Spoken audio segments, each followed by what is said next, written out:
99.3 KNSI. Welcome to another edition of Taking You Home with VoigtJohnson Real Estate. You can hear this program every Thursday morning at 7:23 and again Saturday afternoons now, a new time at 12:50 here on KNSI. Brandon, it's great to have you back. Good morning, sir. Thanks for having me, Bob. So today we're going to talk about something that I don't know anything about it, never been in this situation. Competitive offers. What do we need to know? Yeah, in the market here this spring, we're really seeing, especially in that 275 range and under, a very competitive situation from a buyer's perspective. There's just a lack of inventory relative to the demand, the amount of buyers. So are we talking second, third, sometimes even fourth homes here? Primarily first homes. Oh, really? A lot of people, it can be second homes, but a lot of first-time home buyers, that entry-level home, which entry-level right now is really 300 and lower in a lot of cases in the central Minnesota area. But we're finding, especially if they're clean, well put together homes that show really well, there's going to be most likely a number of offers on those homes. I would imagine there is a right way and a wrong way to be a part of competitive offers. Yeah, and so I always try and reverse engineer every sort of situation. So if you're working with a buyer, I always say, okay, what is it like on the seller's side when you're receiving multiple offers? And what you find is, having sat down with sellers, looking at presenting multiple offers, once you get into the $5,000-$10,000 over list price realm, right? What really makes the decision-making process for a seller when they're deciding what offer to select is the level of certainty that that buyer is going to be able to perform at the terms of the offer. So meaning, it's not just about price when it gets to those levels. Does that make sense? It does, but expound a little bit. What else would it be? Well, there's going to be, obviously, any sort of contingencies are a factor on it. Financing, what types of financing are on there? So, for instance, an inspection contingency is tough when you're competing 5-6 offers, so it's really doing your due diligence, maybe possibly bringing an inspector in during the showings to do what we refer to as a walk and talk inspection. Oh, sure. And not having that risk, because the seller is going to say, okay, is it likely they're going to try and renegotiate or cancel? Okay. And so it all depends on if they have offers that don't have an inspection contingency, it's going to look better to them not to have them. Sure. Properties appraising at the purchase price can be a little bit uneasy from a seller saying, okay, you're going $20,000 over. What happens if it doesn't appraise? Do you have the funds to bridge that gap? What does happen in that situation? And so, it's all about, from a buyer's perspective, managing the risk. Do you have the funds? Are you able to come up with the funds?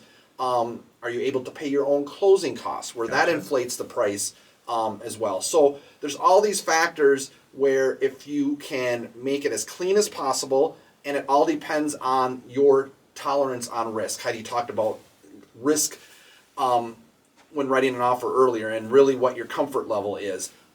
One scenario, we talk about making your earnest money non-refundable, which can be a little bit of a leap or make a buyer uneasy. But that's one way to tell a seller that you're serious, and it gives them the comfort level that you're going to perform. So that's a conversation we bring up with our buyers, just to put out there as an option to say, hey, are you, after the inspection period, if you have an inspection, making the earnest money non-refundable? It's just those little things that can cue the seller that, hey, this buyer is going to perform, there's less risk involved, and we might feel comfortable with this buyer. Now, I have always heard that cash is king and money talks, right? And so if I'm able to go in there for a competitive offer, not necessarily on the offer of the home price itself, but if I'm able to walk into that buyer and go, hey, I've got an extra $20,000 I would like to put down in earnest money. I've got an extra $30,000. And that, to me, that's where your more experienced homeowner that has been smart and has been putting money away, maybe it's for their retirement. But I'll tell you what, if you're looking for a great place to put some of that retirement money, investing it in real estate, the way to go. Absolutely. And so, a higher level of earnest money is always a plus. That creates a image that you are well prepared, you're a solid buyer. Right. We talked about non-refundable. You may not want to put that level of earnest money up and make it non-refundable. So there's conversations to be had. Okay, do we do a lower amount, make it non-refundable? Do we do a higher amount? The other thing is to discuss with the other party what's important to them other than price. Timing is a big one. Oh, sure. A lot of times, scenarios, if they're building, they may want to rent it back. What sort of timing is involved? Little things that are important to them that you don't know unless the agent asks the listing agent, hey, what's important to the seller, that you can incorporate and just start to create that a little bit of a relationship prior to where there's a comfort level with the listing agent and you. And so that's important. Just these subtleties of building relationships when you're starting the offer negotiating process. How many opportunities do I have to make a competitive offer? Usually the process goes something like this.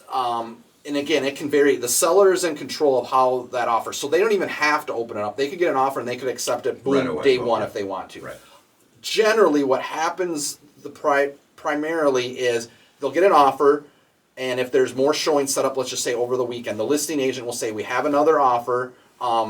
If you people are serious, let me know as soon as possible. Right. Once a second offer comes in, that's generally when the listing agent and the sellers will say, okay, we're going to set a deadline for highest and best. Sure. At that point in time, you really need to bring your best offer to the plate because you probably won't get another chance. And you better make darn sure that you're talking reality, that you have that money, right? Because we've talked about this in the past. Competitive offers sometimes fall through.